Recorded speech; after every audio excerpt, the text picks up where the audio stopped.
mască, nici sponsor, doar bloc în spate. Cartier și la beton crăpat, lume se îndoapă în păcate. Băieți cu glume proaste, buzunare coapte, vise moarte. Zvânt morală la pahar, dar acasă-s niște carpe. Îi văd cum fac pe șmecherii, poză, filtru, poză. În realitate tremură, inimă de spumă, poze. Eu n-am timp de teatru, frate, n-am timp de poze. Am văzut prea mulți bombardieri rupți la rate coze.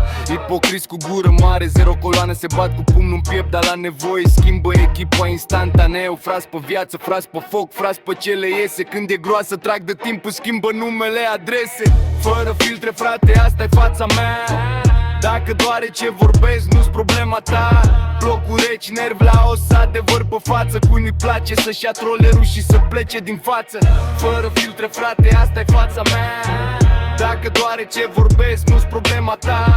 Blocuri reci, nervi la os, adevăr pe față. Cui nu-i place să-și ia trollerul și să plece din față. Stradă n-are răbdare, te calcă în picioare. Te învață să înghiți orgoliu, sânge scuipat și vorbea mare. Copii crescuți cu lasă-mă că merge, după aia plâng că-s robii la un șef care îi dezbracă de vertebre. Prostie face ravagii, se împarte ca pliantul. Fiecare expert în toate, nimeni nu știe nici locul, nici avantajul. Orice budă lecții pe net de parcă știe carte, dar dă să semneze ceva și încurcă ziua cu noaptea, frate.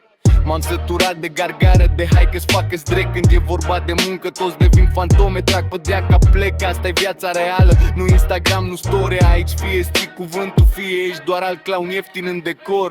Fără filtre, frate, asta-i fața mea. Dacă doare ce vorbesc, nu-s problema ta. Blocuri reci, nervi la os, adevăr pe față. Cui nu-i place să-și ia trollerul și să plece din față. Fără filtre, frate, asta-i fața mea. Dacă doare ce vorbesc, nu-s problema ta.